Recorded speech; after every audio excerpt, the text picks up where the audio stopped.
Your Majesty.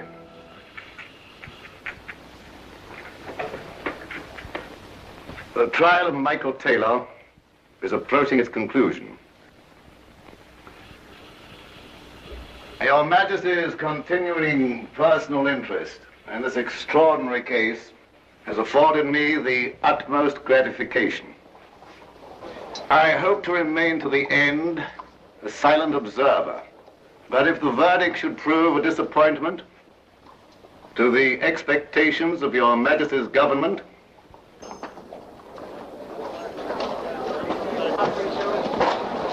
I'll finish the letter later.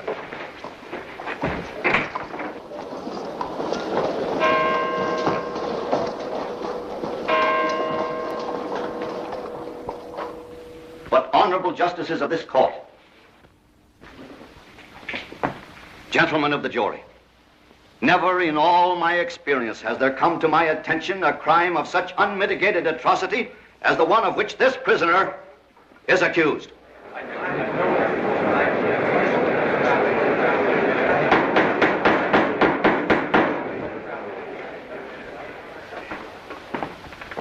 Gentlemen of the jury, our task here today is an exceptional one. This case is without precedent in the history of the law and of the sea. Nothing like it has ever come before any human tribunal.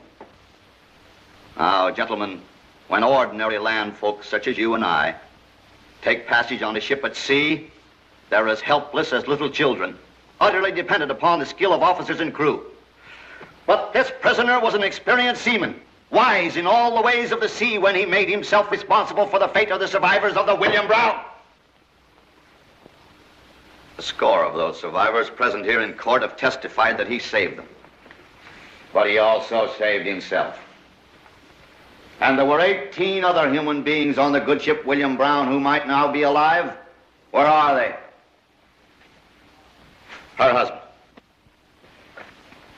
That child's father. That woman's only son. Where are they? They are not here to testify because they were destroyed willfully and intentionally by the hand of this man. 18 human souls. 19, if we include Lieutenant Tarleton, whose violent death has been described here by his sister, Margaret Tarleton. Keeping this in mind, we can understand why the prisoners had no word to say in his own defense. Even his wise and experienced counsel have been able only to weakly claim that he saved as many as he killed. Well, let us examine the record of the prisoner for evidence to support this claim to philanthropy. What is his profession? A slaver. When he sailed on the William Brown, it was upon slave trade business. Do these facts present to you a philanthropist? A generous, warm-hearted saver of human lives? They do not. They present him for what he is, an incredibly selfish, intolerably callous mass murderer. He isn't! He isn't a murderer! Your Honor, I was there, I saw it! Silence! The jury has heard your testimony. Be still. I can't, I mustn't! He saved my life, he saved my mother's life. And he saved her life, too. And mine. And mine, too. It's murder to take a life, even to save your life. Or yours. It was a godlike thing to do. Nobody but God has the right to do it. You can't save some by killing others. What would you have done if you'd been there in Taylor's place? Not what he did. Consulted Blackstone first? I don't have to stand for this insolence, Then sir. sit down! Gentlemen, please. Officers, bailiffs, clear the courtroom.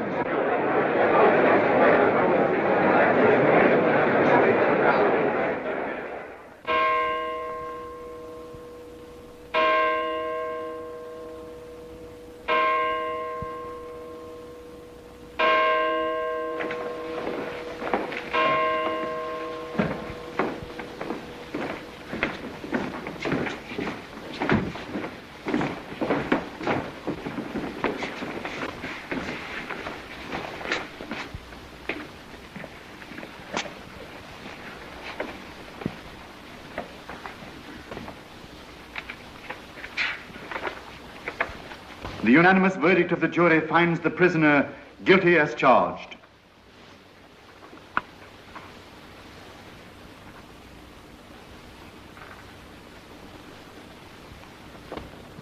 The prisoner will be removed to his cell until 10 o'clock tomorrow morning, at which time the court will pronounce sentence.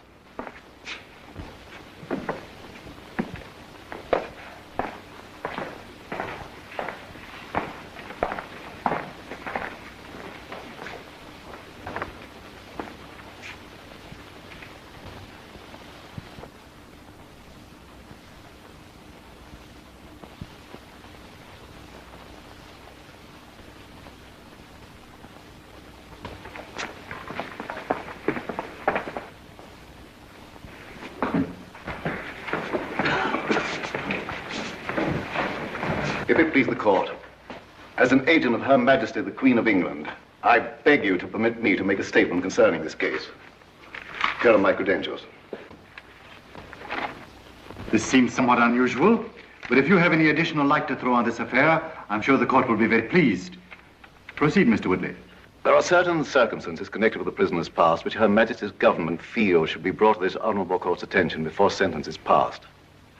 It is true that Michael Taylor was involved in the African slave trade. His career first came to my government's attention when he was captured aboard a slave ship.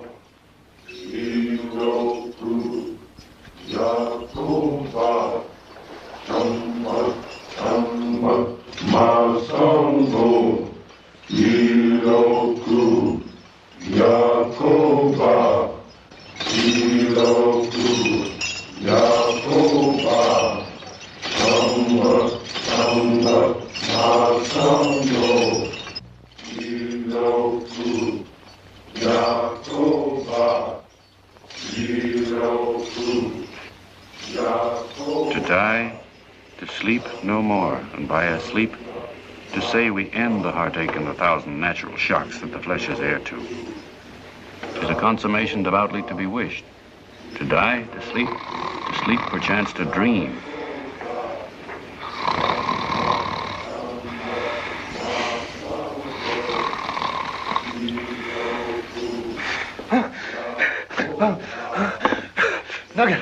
Nugget.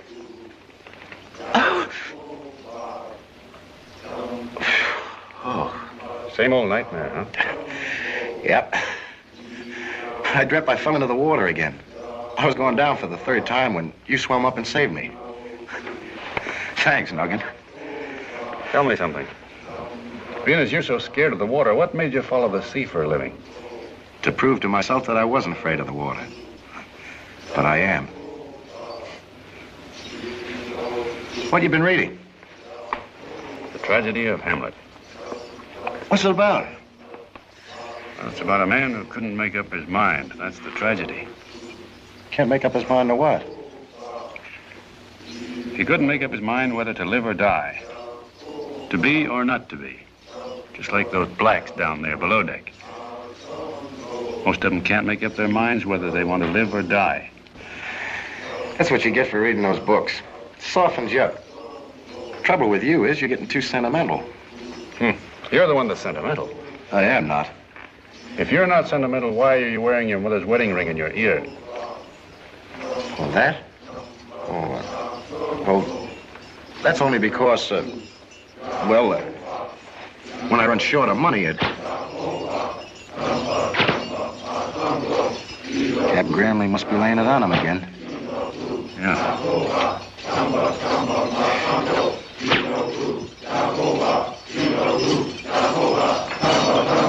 I'll teach you to be quiet down there.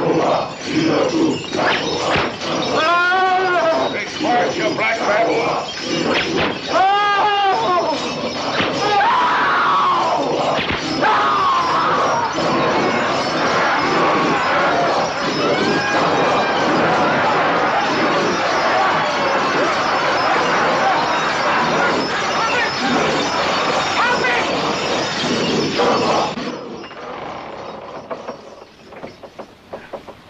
Well, looks like you got him shut up again.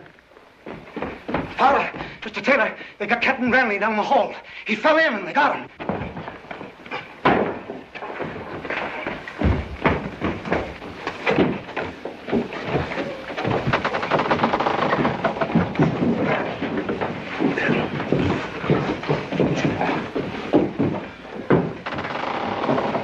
Get the medicine, get some more. Aye, sir.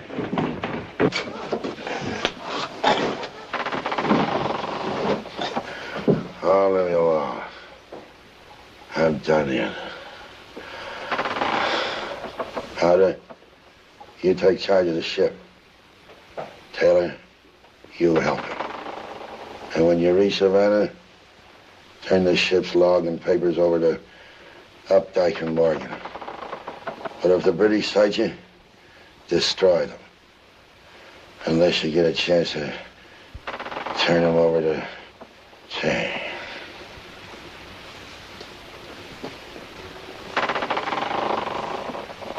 Did you hear what he was trying to say? Sounded like a name. I didn't catch it.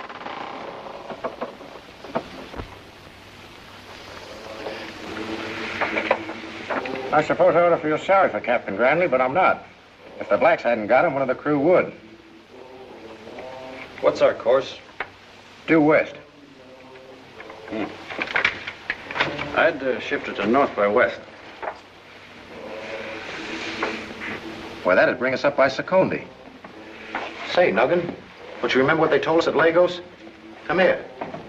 Look, Captain Granley's got it written right here on the chart. There's an English patrol ship off Secondi. Exactly. Did you ever study strategy, Powder? I never studied nothing. Well, suppose you want to hide a tree. A tree? How could you hide a tree? In a forest. But this patrol ship ain't in the woods. Well, maybe not, but... Well, how many times have you been chased by a policeman? More times than you can count. Well, then you ought to know it's much safer to follow a policeman than to have him following you. I never thought of that. What's your course? Due west, sir. Bring her up north by west. Aye, sir. If we do sight the English patrol, we can outsail her. Sure we can. Nuggin, do you ever think I'll have brains like you?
My thumbs are slipping. I don't want to die in the water. I don't want to. Shut up! But if my thumbs pull out of here, I'll fall in the water. I can't stand it, I tell you. Shut up! Oh. You, Mr. Townsend, what do you think? I think we're wasting time, sir. Really? And your advice in the matter? Drop them into the sea, just as they did with their own human cargo before we boarded their ship. A hearted suggestion, but unfortunately it might be frowned upon as murder. Murder, but they're common slavers, sir. They were bound from the River Gaboon to Havana. Ships don't leave the Gold Coast with empty holds. I'm not commending the law, I'm merely upholding it. There was no tangible evidence of slaves, so consequently, the men must hang by their thumbs until we reach Liverpool.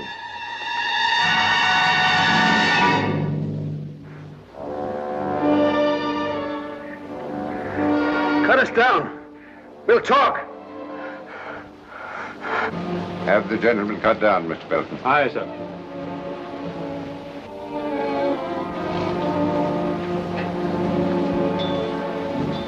We picked up Nuggin here off the Gold Coast while we were waiting for a capital train of slaves. Nuggin's ship foundered in the shoals of the Delawan, and our captain signed him with the crew. He's pretty green. He don't know he's signed up for a slave ship until he's aboard. Then it's too late. We're 3 days out to sea when them slaves start making trouble. Sucking blood, you know. We call it making sangaree. So they take an oath to stick together. When the captain hears this, he reaches for his whip. He goes down below and puts the nine tails across their backs. and one of them slaves grabs a shackle bolt loose and rams it right through the captain's head from ear to ear. So, that makes me captain, see? But I don't like responsibility. So, Nugget Taylor here, he gets the job. I see. And how many slaves did you throw overboard? None. That's a lie. Start. I want the truth of this, Taylor. I'm giving you the truth. I had 600 slaves aboard, and they hadn't asked to be there. When night came, I hugged the coast and allowed them to swim ashore. All right. Why did you do that? Because I can't see people die. That's funny. Slaver, and he doesn't like to see people die. It's Tarleton. But surely, sir, you don't believe this trumped-up story? You don't question his ability to outsail us, do you? No, sir, but... Well, then, if he could have outsailed us, he wouldn't be here. He is here, so obviously he's telling the truth. Do you still doubt him? I'm certain of one thing, sir. He's the original captain of the Blackbird. The captain of the Blackbird was Paul M. Granley. Well, now I know he's lying because Paul M. Granley is one of the richest men in the slave trade business and personally supervises a trading post. Yes. You seem to know the name pretty well. Well, anyone connected with the sea knows of Paul Granley? I don't. I've never heard of the man. The log and papers, sir, from the Blackbird. Yes. Have them red taped and sealed to be delivered to the proper authorities when we land. Yes, sir.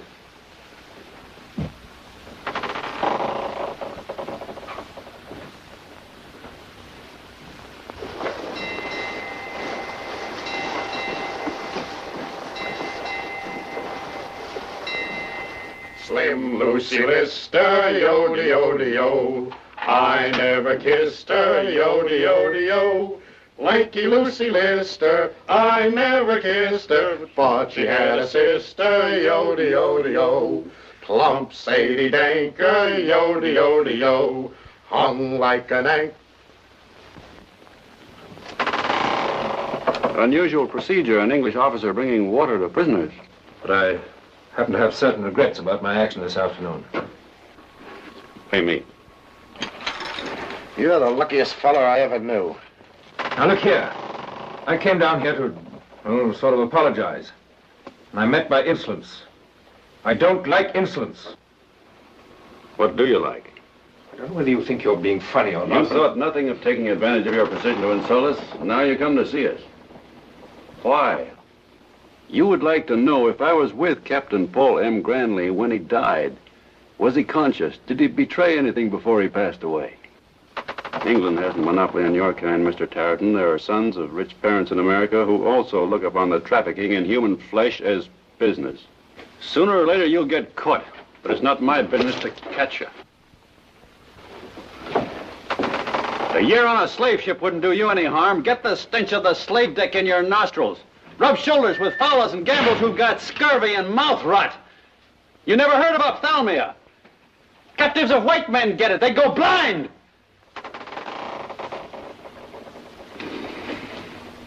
The floor of the ocean is paved with the bones of slaves. And now Mr. Tarleton offers his apology. Well, that's the second bet you won. But there's a third. That you didn't know as many verses as I. That's a bad bet, my friend. Sweet Gertie Garber, yo-de-yo-de-yo. She married a barber, yo-de-yo-de-yo. Sweet Gertie Garber married a barber, but she'll be at the harbor, yo-de-yo-de-yo. But she'll be at the harbor, yo-de-yo-de-yo. But she'll be at the harbor, yo-de-yo-de-yo.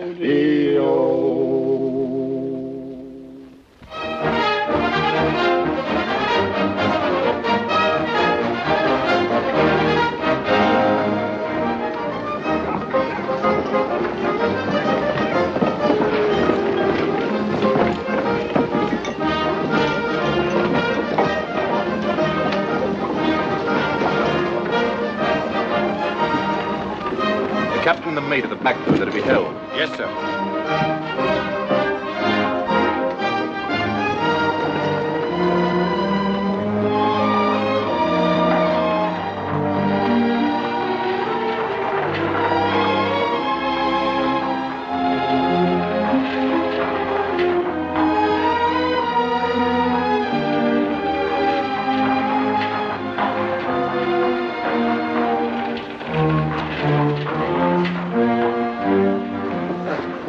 a crust. A fluffy duck. Gotta plop them kind.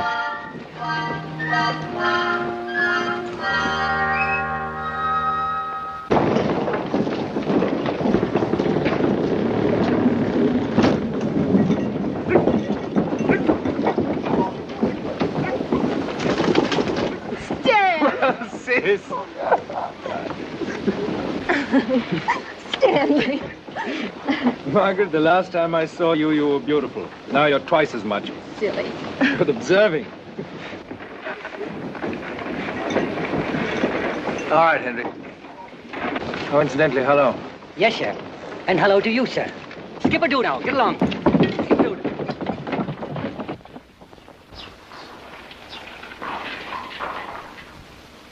According to my report, the Blackbird was chased before. You ought to be congratulated, Captain. She easily outsailed every other patrol ship. She outsailed me, too. Until the next morning, after she'd taken her own time to dump her slave cargo. Are you suggesting by any chance that the Blackbird was thrown into your hands? Most of her crew were familiar. The first mate, Powder, was a well-known slaver. This man, Taylor, he's new to us. He's not new to the slave trade. Huh? Last year, he was master of the schooner Bennington when she sailed from Boston with trade goods to West Africa. I remember her. She burned off Lobos. Lloyd's protested the insurance and proved that when she burned, she was about to take on a cargo of slaves. Well, that should remove all doubt about his being a slaver. However, about 2 months later, a man answering Taylor's description was deck officer on the Esmeralda when she ran ashore in broad daylight, permitting over 1,000 slaves to escape. Are you, by any chance, suggesting that Captain Taylor is waging a kind of private war against the slave trade? You find that preposterous? I find it very mysterious. At any rate, it's worth a little further investigation.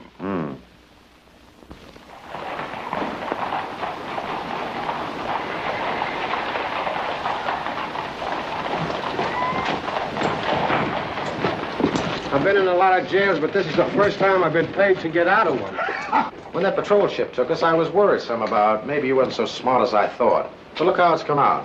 Here we are, we're well off as we took that stinking cargo all the way to Savannah. You were certainly right about that strategy. They wasn't expecting us to tell the truth, so when we did, they didn't believe us. Beware the Greeks bearing gifts. What Greeks? Well, at the siege of Troy, the Greeks left a big wooden horse outside the city. What for? Well, that's what the Trojans wondered. After they pulled the horse inside the gates, the horse opened up and the Greek soldiers jumped out. And Troy fell. There you go, getting sentimental again. I ain't interested in horses, but I could get excited about a horse's neck.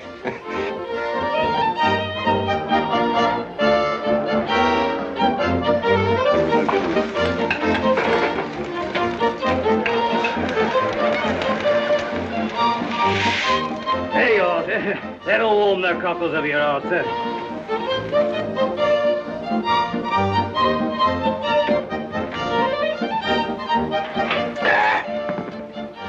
Better than that bilge water, eh? Yeah. Now in chess. When your opponent shoves up a pawn that looks like a present, it might be a mistake, and then again it might be a trap. Is that all you can think about? Hey, look at that one over there. The one with the honey-colored hair. Is that all you can think about? Sure, I've been thinking about that all the time I was on the Blackbird. How can you talk about chess at a time like this? It's a wonderful game.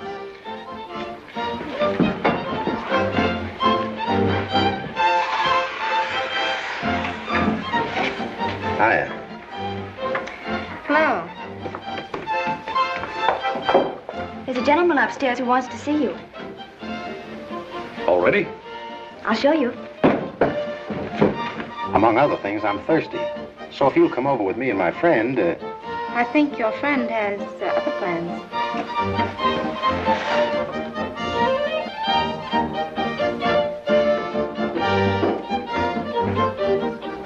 I wonder if she plays chess.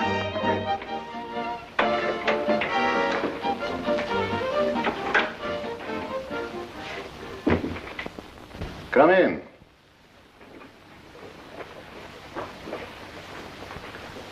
My name's Woodley, Mr. Taylor. Barton Woodley, British Intelligence. Thank you very much, Mr. Woodley, for getting me out of jail. Don't mention it. Sit down, won't you? No, thanks. Brandy? Cigar? No, thanks. Mr. Taylor, you were a ship's officer on the Blackbird. Is that a question? No, a fact. Mr. Woodley, your manners are those of a gentleman. But your methods are the old, familiar ones of a policeman, the same the world over. Sorry.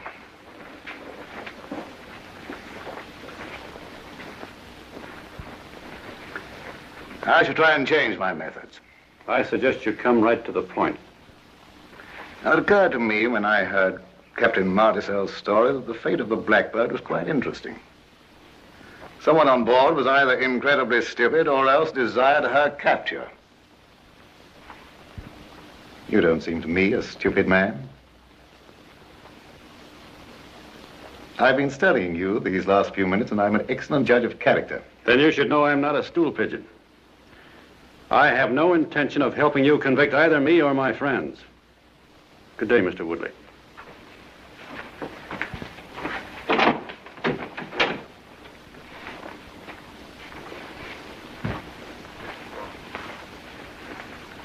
Is that still your last word? What difference does it make? Jail today or jail tomorrow?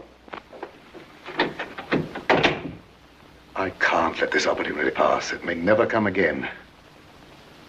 Possibly I am mistaken in you, and yet no other man will do. Will you come with me? With or without them? Without, and by this door.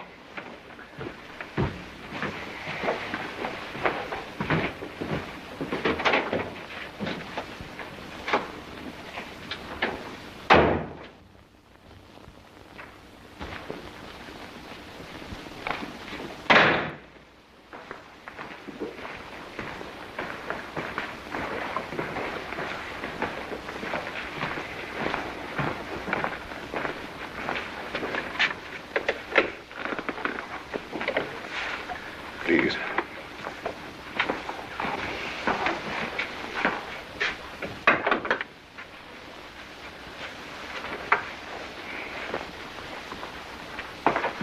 I can assure you, Mr. Taylor, that you're the first slaver that has ever stood in this room.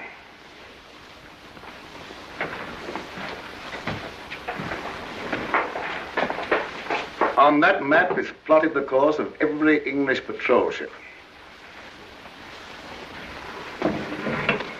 Across this desk come reports of every slave ship picked up or sunk, of every slaver hanged. Do I interest you? What interests me more is why you persist in regarding me as a Quaker or an abolitionist. I don't regard you as anything. I don't care what you are. You're the only man in the world who can do what I want done. If you were a thief, a traitor, or a complete scoundrel, you'd still be the only one. Well, no harm in denying the thief or the scoundrel. Mr. Taylor, I am about to destroy years of labor or to crown that labor with a success. It's a gamble involving not only my own career, but the imperial policies of England. I'm taking this risk in the hope of dealing the slave trade a mortal blow.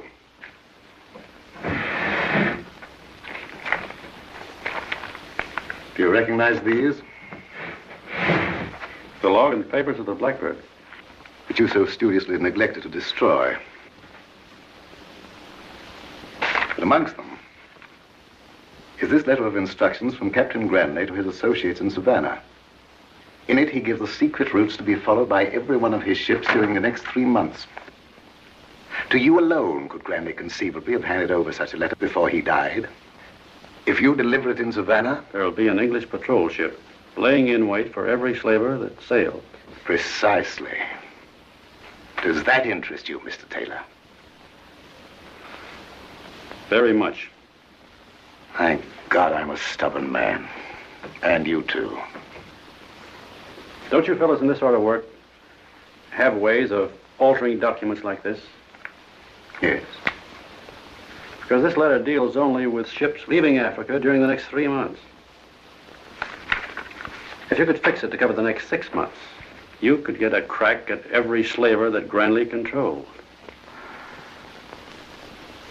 Yes, why don't you take a seat, Mr. Taylor?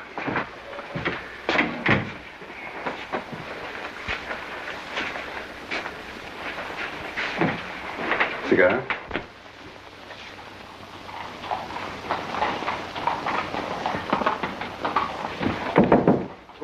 Who's there?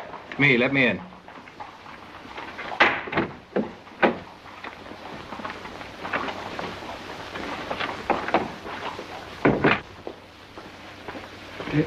Did you get the Blackbird's papers? No, not even a look at them. They've probably got them over at the Admiralty now, reading them. Oh, don't worry. There can't be anything in Granny's letters to implicate you. But, my dear friend, we're partners. Your misfortune is mine. Well, how soon can I sail for America? America? Yes, America. Why, I think there's a packet sailing at dawn. But do you actually think they could arrest you? Oh, there are much more important things than that. Do you realize that with fortunes to be had, we've been wasting our time running a threepenny tipster service? But even that's gone now, with Granley dead. Yes, but his business is still alive. Supposing I go to Savannah with the news of Granley's death. Doesn't it occur to you that I can get hold of all the connections before the competitors can get wind of it? There'd be $1 million in it. Is this ship tomorrow fast? Well, it's the William Brown. It's supposed to be the fastest passenger packet on the Atlantic. She is, eh? Yeah. Then buy her tonight. What? Buy her tonight. Keep it quiet. Just arrange to have it delivered to me the moment I arrive with her in Philadelphia. Yes. She'll not only get me to Savannah first, but the Slave Coast next. She'll get us that $1 million, all right. How would $1 million suit you, Mr. Pecora? Very, very well. Well, get busy and arrange about the boat. I'll see you on the dock.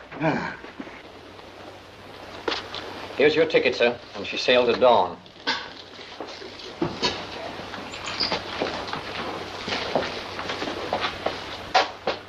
Did you propose to take your friend with you? Well, I'd like to. Yes, I quite agree. His company will help brand you as a slaver. And naturally, till your work is finished, you must be known as one. I understand. Godspeed. Thank you. Did you see what happened to my friend? Which one was he? Well, the fellow that was sitting right over there with the dark-haired girl. Oh, him. He went out with her. Where'd he go? I wouldn't be knowing. Said he was looking for you. Tomorrow? Well, where do you think he went? Now I remember. He wasn't looking for you. He was looking for a girl for you. I've got to find him. When he comes back, tell him to wait here for me. Tell him I'm sailing for America this morning. America? Yeah.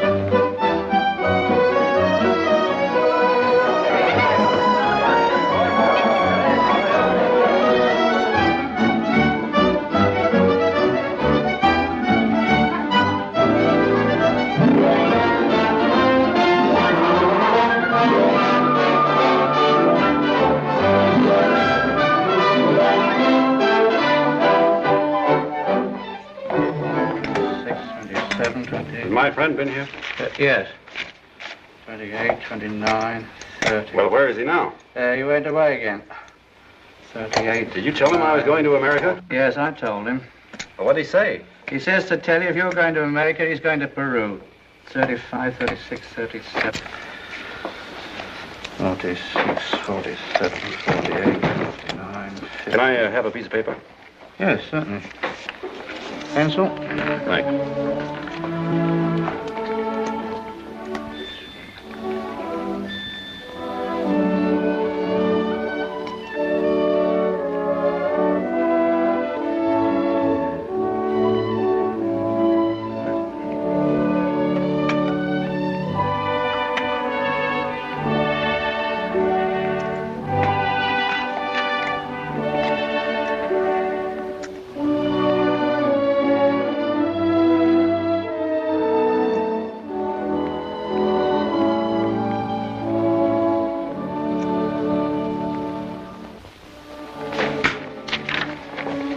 Will you give this to him when he comes back, please? All right.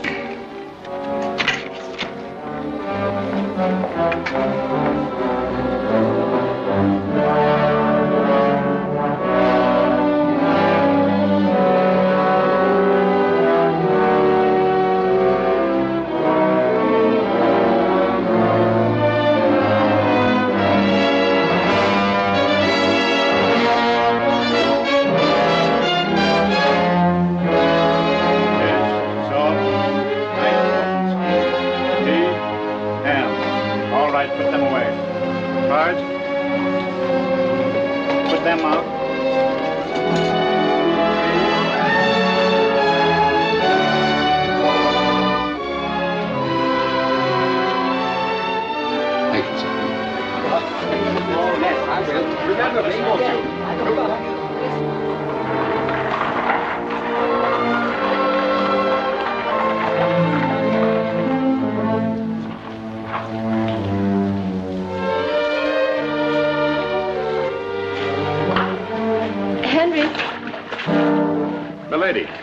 Walter Raleigh only offered his cape.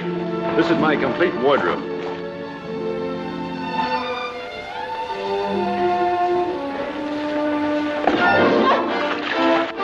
Sir. I'm sorry.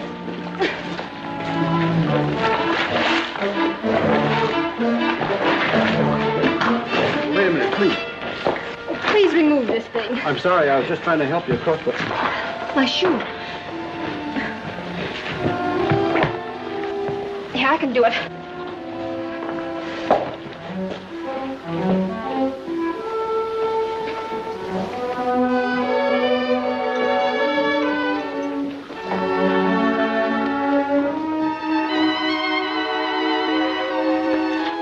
The third door on the right is Mr. Tarleton's cabin. Thank you.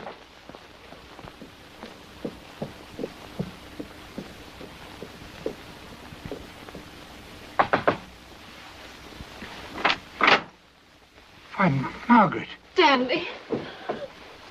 You mustn't do this. I don't know what you're talking about. Hendry told me. I don't want you to go to America, Stanley. I don't want you to give up everything. Mrs. Tarleton, I'm Pecora, your brother's friend. Mr. Tarleton is not motivated by rashness. He has a most important mission. I do hope and pray that your coachman didn't tell you of this in the presence of your guests. He told only me. Stanley, what is this? Why are you going to America? Well, Mr. Pecora just told you. My orders were to leave immediately. I didn't have time to explain to you. Pardon me. I think it would be better if you told her alone. Good night, Miss Tarleton. Good night. Oh, yes. My apologies, Miss Tarleton, but secret orders must be secretly given. Do you mind? Excuse me.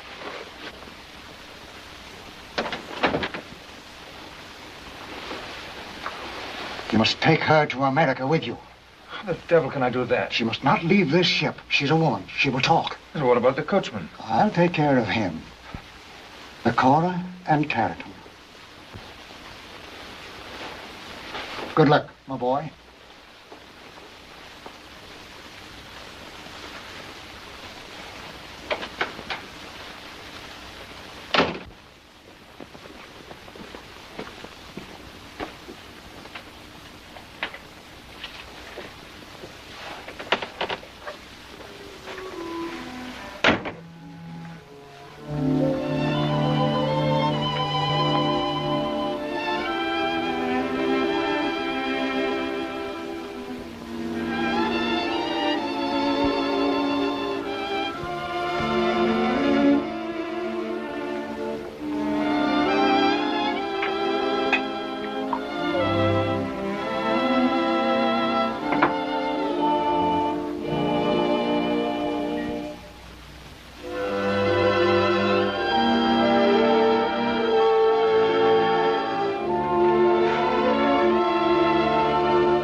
Sweet Susie Sample, yo-de-yo-de-yo, with cheeks like an apple, yo-de-yo-de-yo.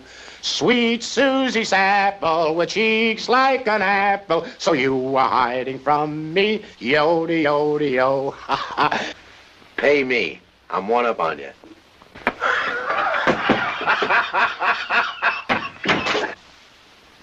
Oh, Nugget, you know I don't like water.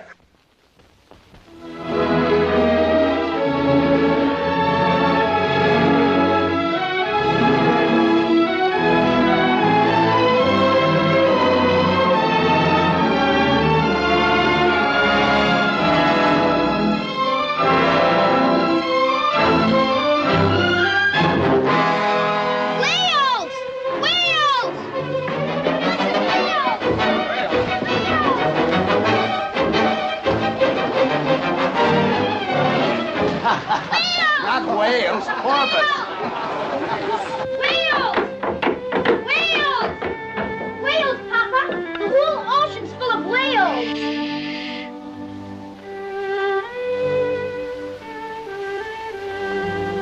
It's Mama's music. Yes, Mama's.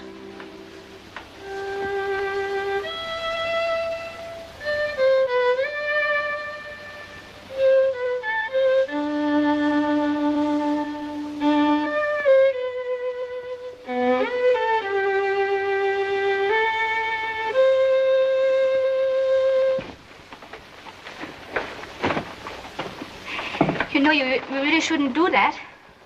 Why don't you let the mud dry first? And then you can just brush it off. You can? Do you suppose I've ruined it now? Oh, no. No, but now it would be better if you washed the dress. It's better for the silk. My, you're quite an expert, aren't you? Well, I ought to be. I'm a lady's maid. Oh, that is, I was. Oh. Oh, maybe I should have told you before they put you in with me. Why, on the contrary, it was sweet of you to let me come in at all. Oh, I'm awfully glad to have company. I was afraid I was going to be lonely. I'd be glad to clean the dress for you, if you just change into another. I'm afraid I can't. I haven't another. I'll have to make the whole journey in this one. Oh, no, you don't have to do that. I've got some dresses. My mistress gave them to me. Maybe one of them might fit you. Oh, that's... Well, of course, if you don't mind. Mind? Why, I'd be terribly grateful. Is your mistress in this section of the ship? Oh, no, I'm alone. Maybe I shouldn't have left a good position and go running off into a strange land. But I don't think I would have left England if it weren't for my daughter. You have a daughter? Oh, no, not yet. But I'm going to have one someday. And when I do and she grows up, I don't want her to be a lady's maid. Well, she needn't be. Well, you see, my grandmother was a lady's maid, and then my mother got to be one. And then me. Well, that's the way it is in England. Maybe it's all right for most people, even for me, but not for my daughter. You think I'm a little bit balmy? Not at all. I think you're very wise. Hooray! Hooray! Come hang for fine weather. Hang, boys, hang. They say I hang for money. Hooray! Hooray! But say it's always funny. Hang. Well, she's pretty fast for such a big ship, isn't she? She's the fastest thing in these waters, sir. Well, tell me, how would she compare in speed with, well, say with the English patrol ships? Why, she can carry 3 times the cargo we got aboard now and show her heels to the best of them. That's so.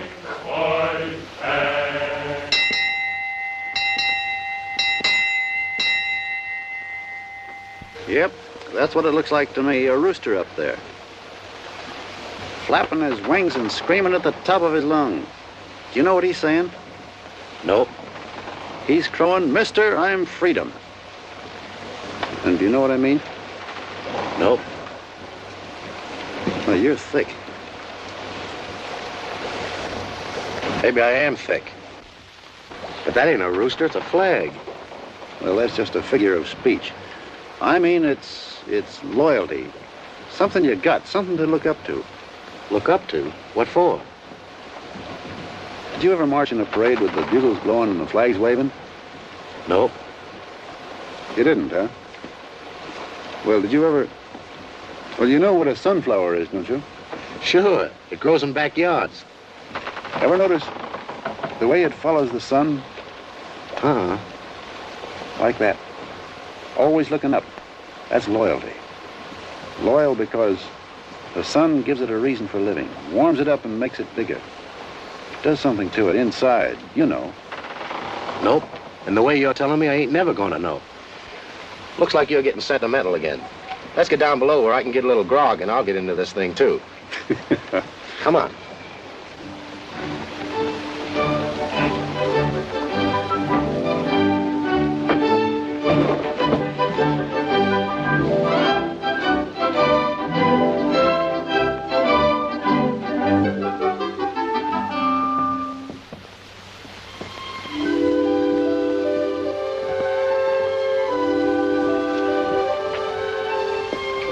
Upper crust, they're fluffy duff. You ought to plop them kind. Oh, no. Not her.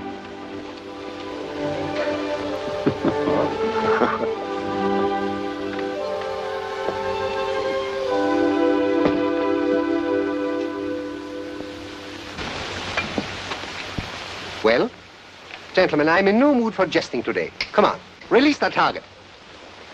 You heard him. Release the target. I don't like the way he said it. Said it. I should have a way to say it. Come on, vite, vite, vite, vite. Allons, allons, allons. Release it. I still don't like the way he says it. He doesn't like the way you say it. Can't you tone it down a little? Maybe add a please or something like that? Imbeciles. What's that? most anything. Fat men who try to sing tenor. It's rude people who waste their lives sticking long needles into sacks. Enough! Perhaps, gentlemen, you don't quite realize whom you're talking to. I have nicked people's ears for less than that. I am Gaston de Bastonnet, the Gaston de Bastonnet.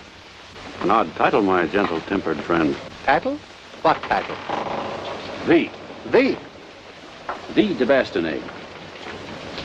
Not Mr. de Bastonnet, nor Count, nor Duke, nor Marquis, nor Sir de Bastonnet, just T-H-E. En garde! Don't forget to write, Mr. Lee. Sacrebleu, tonnerre, cochon, le diable! Zut!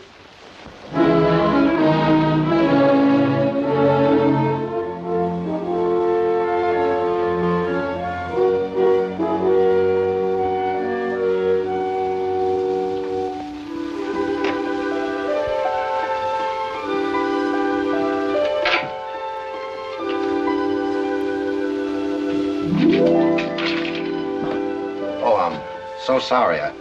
I was doing a trick and the cards happened to slip out of my hand. Oh, just a minute, please. You're dragging half of my deck with you. Oh, I'm so sorry. Did I ever tell you about the time I was a stowaway in a cargo of silk? But how could you? I've never met you before. Oh, look. It's you. Your card. The second one I picked up off the floor. Sure I met you. Don't you remember I saw you, On the boat, you mean? Nope, in the sky. Sky? A year ago, 2 years ago, 10, 20, 30, 40, 50. What difference does it make? You know poetry? Poetry? The dawn awoke like a troubled soul that had cried the night.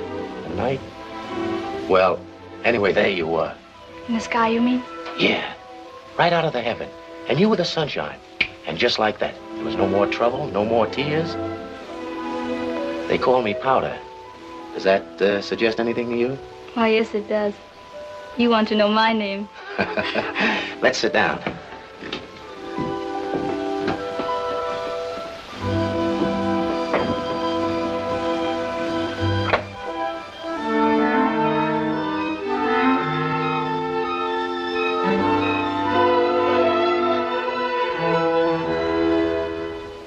But weren't you afraid fighting so many at one time? Me afraid? I had my sword, and after all, there was only 10 of them. They came at me through the cane breaks and across the swamp. All of them with knives as long as my arm. And what did I do? You know what I did? I'll show you.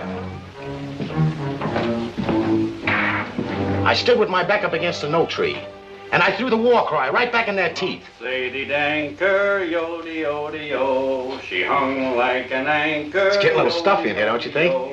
Let's go up on deck. Anchor, marry the banker, oh, how I can thank her, yo-de-yo-de-yo.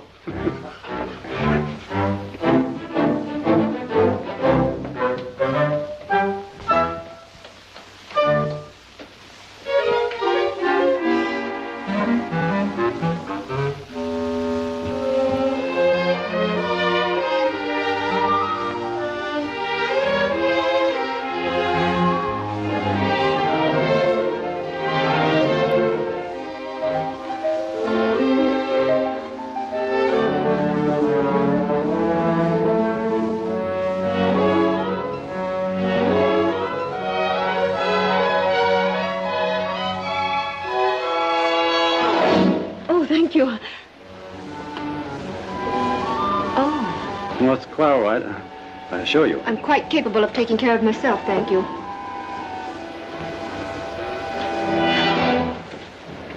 Here, the C's all very simple once you get the hang of it. Now you put one hand there, now the other hand here. Now you hang on. Now we have it. Can I help? I need no help, sir, for what I'm about to do. Oh, but in this case you do. Yes, ma'am. Please. You'll be very thankful for what I'm going to do for you. Look, this is Cali Saggy. The Gambos make it. They make it of roots and bark and herbs and a whole lot of stuff. Oh, sir, go away. It's as potent as all get out, but it'll certainly stop that nausea. I'm sorry, I don't want any. Please. There's one funny thing about this, it's liable to give you the hiccups.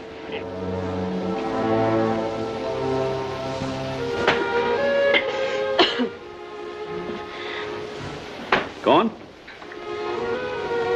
Why, yes, I beg pardon. What the devil do you think you're... No. Well, how are your thumbs? Better? Much. And your conscience? Quite undisturbed, thank you. Let's see, I think the last time I saw you... We won't go into that now. Well, since it concerns my sister, I don't see why not. Sister? Stanley, he was only trying to cure my seasickness. I think he did. Kalasagi, the natives grunted. Oh, rubbish. Now, look here, Taylor, I don't want any more nonsense from you. You're the type of man who's likely to... But Stanley, he was only... I don't care what he was... I'm telling you what he is. He's a common slaver, regardless of what my superior officer's opinion of him might have been. Oh, is he the man who... Yes, who hung from the halyards by his thumbs. Now, look here, Taylor. I warn you that I don't want a man like you. I said that I don't want a man like... You mean a man like you think I am? You're just as insulting out of that uniform as in it.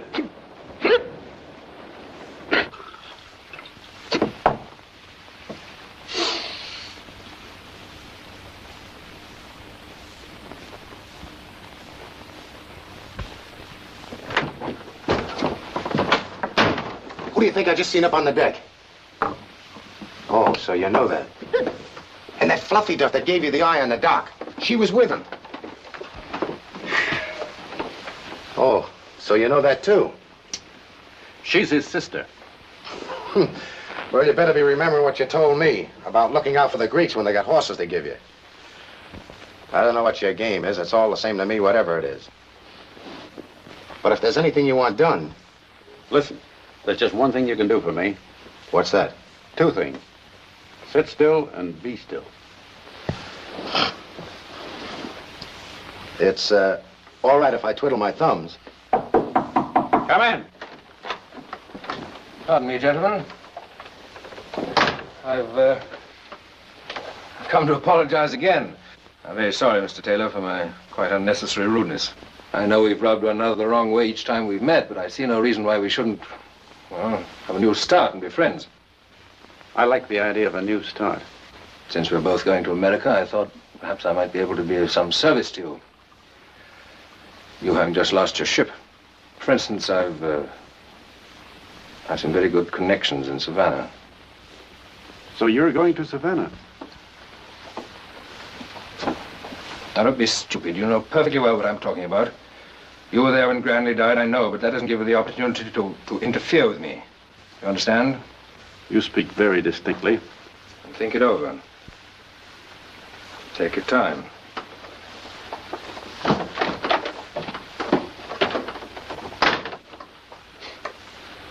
What ails you, Nugget?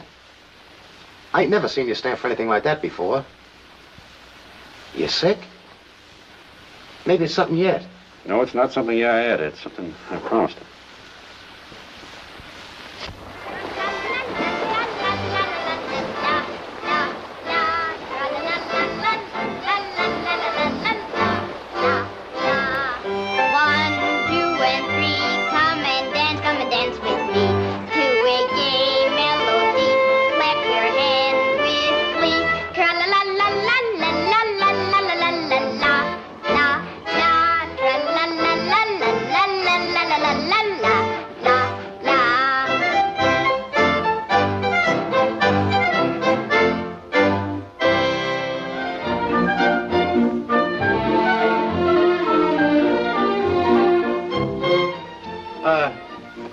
Do you mind if I use this?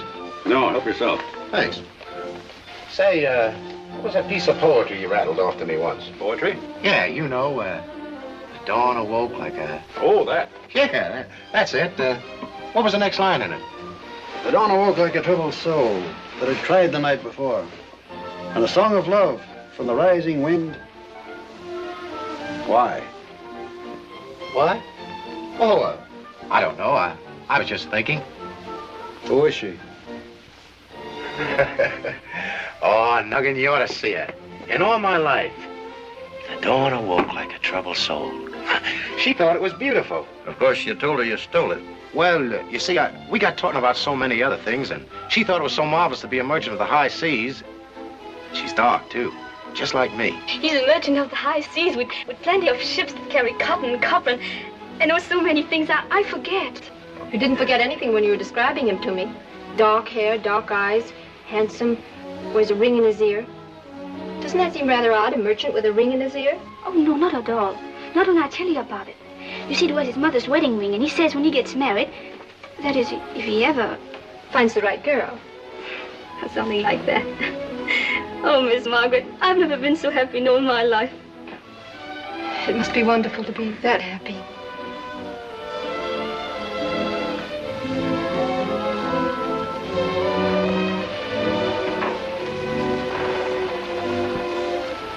Why should you believe what other people tell you?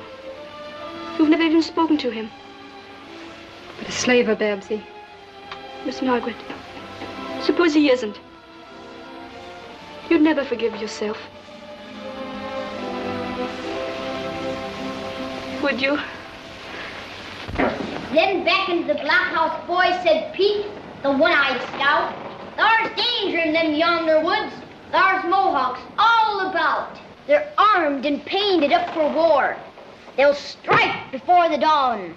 Protect your wives and children, men. To duty. Carry on. The startled deer on Damon's Peak gazed wide-eyed at the fray. Saw.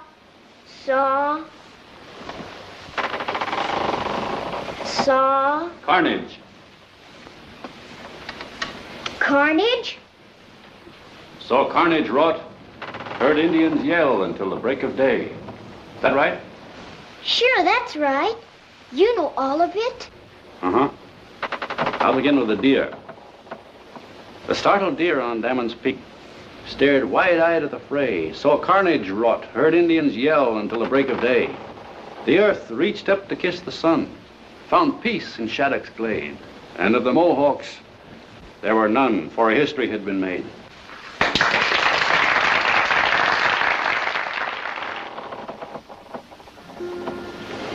Don't move. The moon's right behind your head.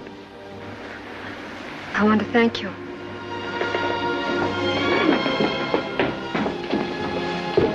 Thank me for what? For what I said about the moon? No. No, I want to thank you for what you did for me. What I did for you? What was it? Seasickness. You were very nice to me. That's what I want to thank you for. So, thank you very much. But why hurry away? Please, I'd rather you didn't follow me. But listen, this is serious. You need someone to look after you. What's serious? Well, this seasickness. Do you realize that millions of people get it?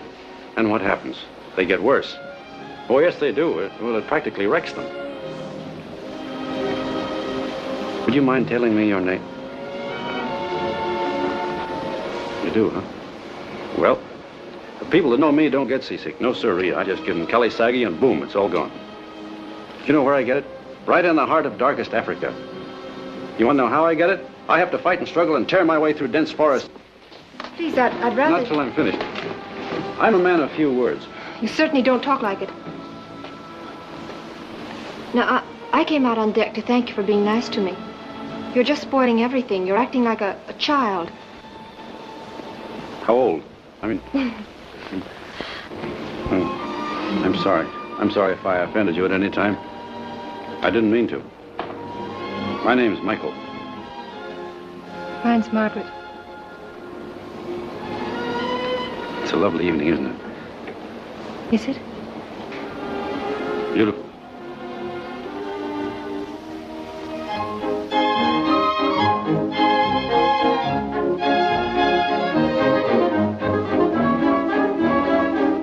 And I have to confess to you because it's the only honest thing to do.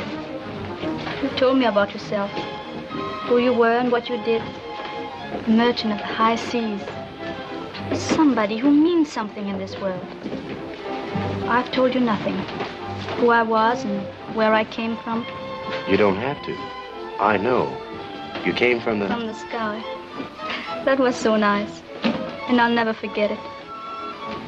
But what you don't know, Powder, is that I'm a servant, a lady's maid. I mean, I was.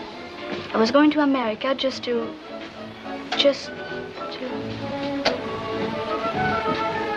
I'm sorry, Powder. Did I ever tell you about the sunflower? It looks up into the sun, just like I'm doing to you. But the sun ain't nothing. And you are. You're Babsy. Now I had him at the end of the carpet. He made one terrific lunge at me, but you don't know Gaston de Bastogne. You know what happened? You make me very nervous. You don't mind if I say it. Please, listen to me. I lunged at him. Say, the captain's entertaining a few choice friends. Don't you tell a soul, but he decided you two are the choicest. But, Captain, we have... Don't pay no attention to him, Captain. He's awfully shy, and he don't drink. You come along, too. Come on, everybody. We'll have some fun. Come on. Come on. Plate and foils are my attire. Well, gentlemen, and I hope to teach you brought you a few more hungry guests. Bonsoir. Sit right down next to your brother, will you, Mr. Harrington? Go on, sit down. Miss, will you sit over there opposite Mr. de Bastogne? And you, gentlemen, sit right down there, will you, please? Have a good time. Go ahead, make yourselves at home. Sit down. You know, folks, as captain of this ship, I'm supposed to be the law. But do you think that means anything to my crew? It doesn't. Please, Stanley. 6 horns are the finest cheese. I'm having such a good time. Liverpool. But they steal, ladies and gentlemen, they steal. Mr. de Bastogne, you're very good with a blade. Will you slice the cheese, please? And now for the wine. So you laugh because I tell you that dueling is a business, eh? Well, look, if the Creoles wish to settle all the disputes only with a blade, well, then who am I that I should not wish to return to New Orleans and become a very rich man, although dueling is unlawful, eh? It seems to me that everybody who goes to America becomes a rich man. It's a very comforting thought. Think I'll like it, Mr. Taylor? Especially the North. Despite de Bastogne's glowing picture, I wouldn't advise you to go to the South. Not even Savannah? Definitely not Savannah. Oh, mais non, Monsieur, I don't mean to insult you, Mr. Taylor, but you are speaking from an empty head. Savannah is beautiful, of course, not as divine as New Orleans, but parole d'honneur, beautiful, very beautiful. What do you think, Captain? Oh, it's a fair enough city to the eye, but I never feel comfortable there. You know, I'm a bit sentimental about the old William Brown, and I never welcome a harbor where she has to lay too near some ship that stinks of slaving. But a lot of people look on slaving as a perfectly legitimate business.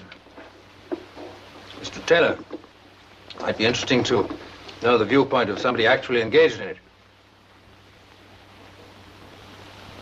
They don't look on slaving as a criminal occupation, do they? No, they don't. But they do consider it a dirty business. Hardly an occupation for a gentleman. And certainly no surroundings into which to take a woman. You're speaking from personal experience, of course. Naturally. Wait a minute, you upset something. I knew a young fellow once, young and rather handsome, somewhat like yourself. He made the mistake of taking a woman, his wife, with him to his trading post at the mouth of the River Bimby in West Africa. You wouldn't understand what that young woman saw, nor what she went through. But she went stark, raving mad and stuck her head into a cauldron of boiling palm oil. Excuse me. Please keep your seats.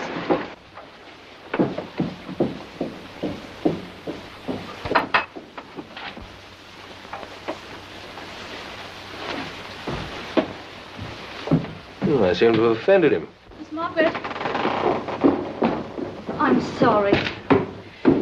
How could you sit... Miss Tarrant, Nuggan, Mr. Taylor. He didn't mean to hurt you. He only said that because he wanted to. My brother was right. No one but a real slaver could have talked the way he did.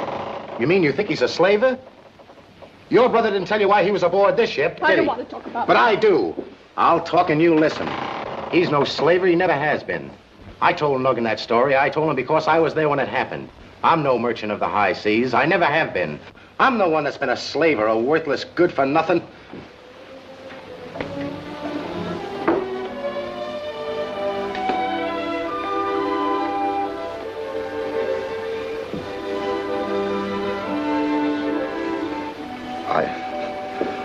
I thought someday this would all be forgotten. But when things like this happen to the only fella that ever spoke a kind word to me in my life, I ain't fit to be in the same world with him. I'm cheap. I'm no good. I'm nothing. I even stole a piece of poetry to tell you you was beautiful. Babsy, I ain't never loved a girl before. I don't care what you've been.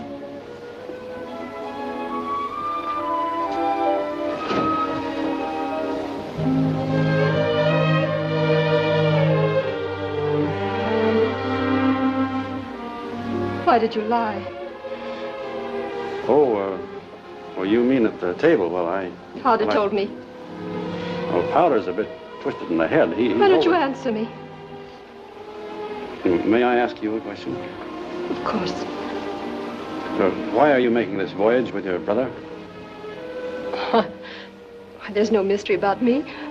My brother was leaving unexpectedly for America, and he just asked me to go along on the spur of the moment. There's nothing odd about it. I'm glad I did it. So am I.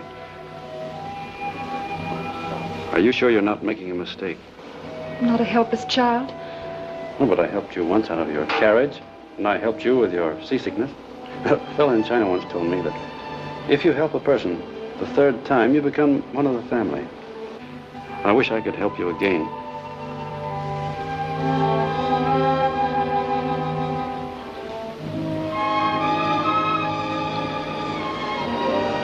What is it?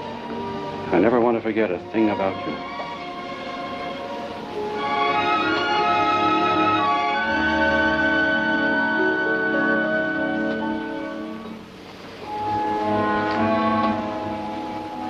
But when things start to happen, and things are bound to happen, remember this. There's nothing you could have done to stop it. And nothing is going to stop me. Remember, nothing.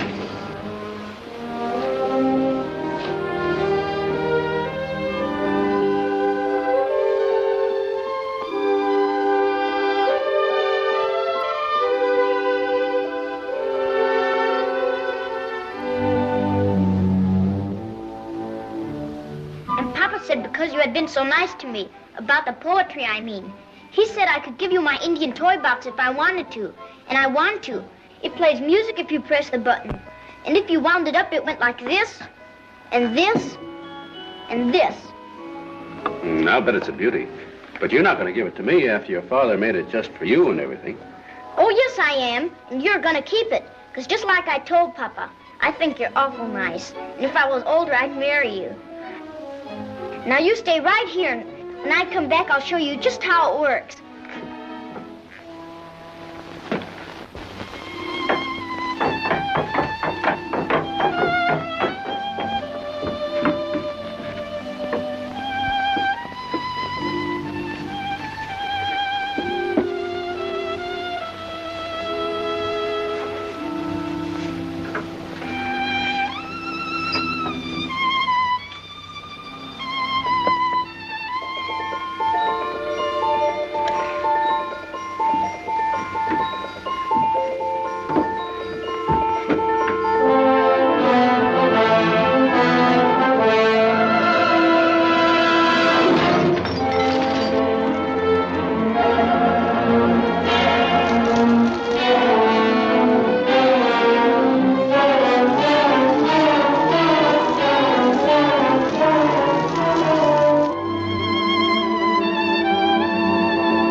Finally,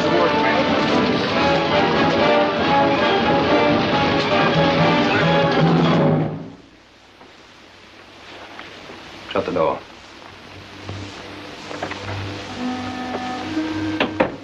Get over there. An unexpected visit, but nonetheless welcome. Where did you get this letter? You read it. Make your own guess. I don't have to guess, I know. It's a clever scheme to throw every slave ship in the hands of the British patrol. Very clever, but it won't work. There'll be no one to deliver it. No? Only one of us will get to America. It's pretty evident that it won't be you. Come on, take him up. How do you get this boat there? I say you. Stop another road there between the bar and those skeletons.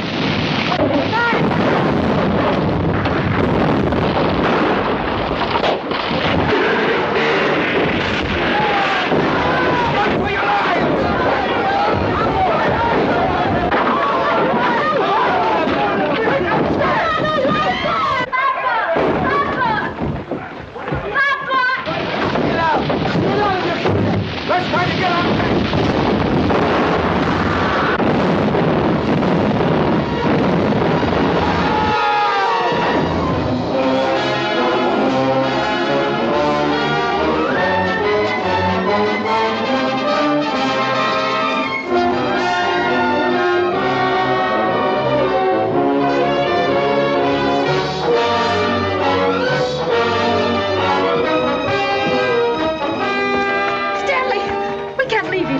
I can't take both of you. I'll come back for it.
Don't leave me, Powder.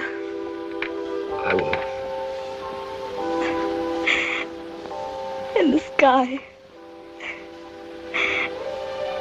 Yeah. Two. Few minutes. What difference does it make?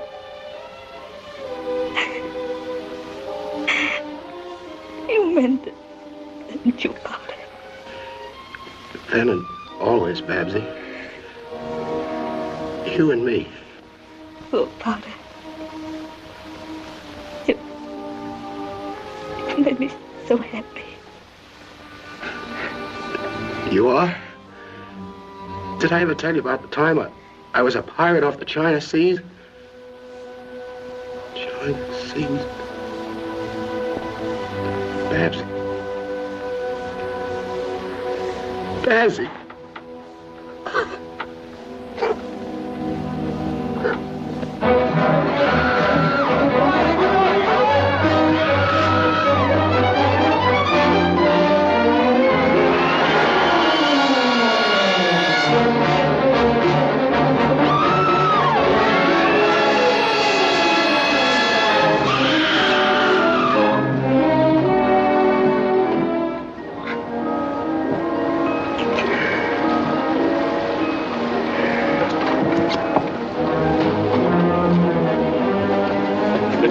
We've gone from the cabin. Get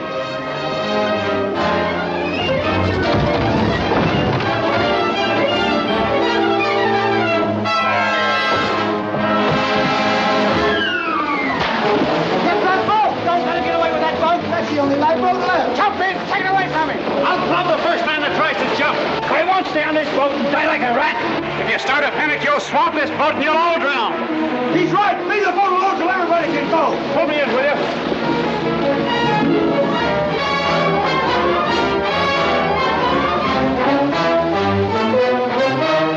The main saloon. Get all the food you can find, and then the companionway, there's a keg of water. Bring it.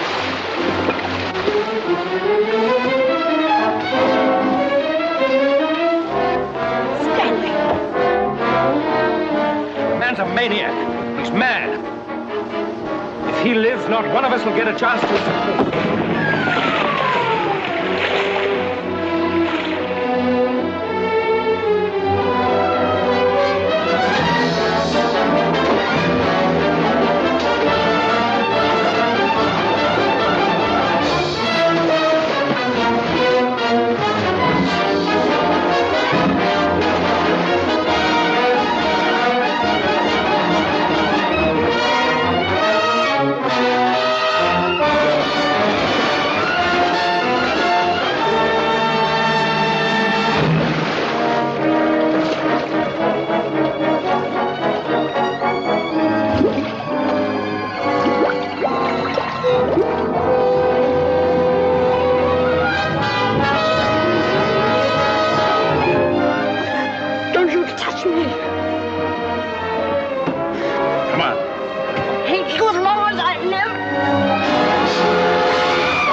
Nugget.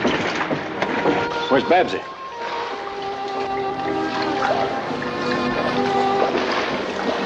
Get in the boat. There ain't any more room anyway. Come on, get in the boat.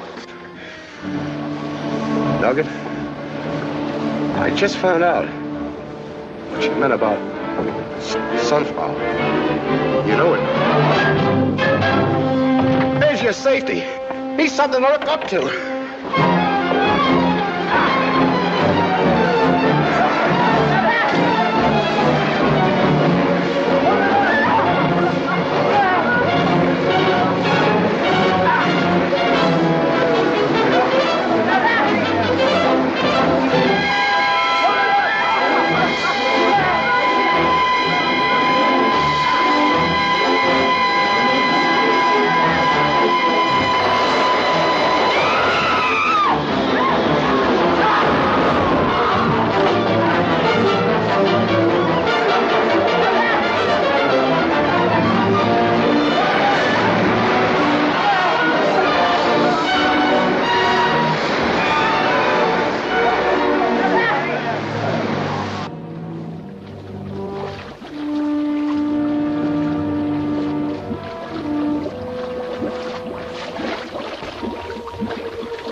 clothes in there. Plug up those holes.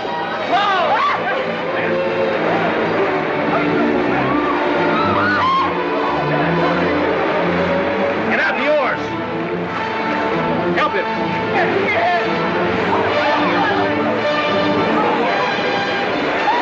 We gotta have room to work. Somebody get over this line. Get over the side. We gotta have...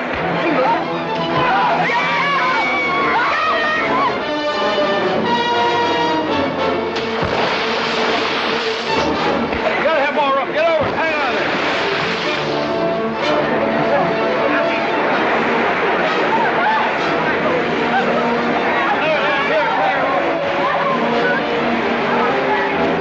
Don't follow the oars. Don't follow the oars. Hang on to the gunnels. Hang to the gunnels. Don't fail.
Determination that nothing could weaken, he brought that frail craft to safety.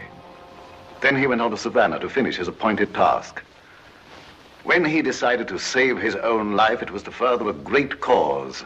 Later, in this same room, when faced with the danger of losing more than life, he made not the slightest move to save himself.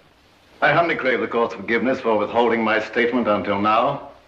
But the very nature of our endeavor made secrecy until the last moment imperative. I thank the court for its courtesy in hearing me.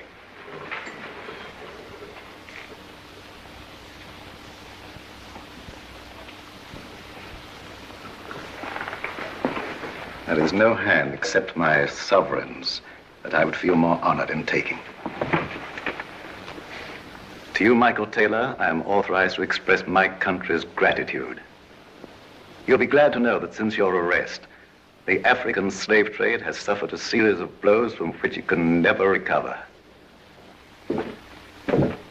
If the court pleases, the government joins with counsel for the defense in moving that the prisoner be granted a new trial. The motion is granted. The prisoner is remanded to the custody of the sheriff.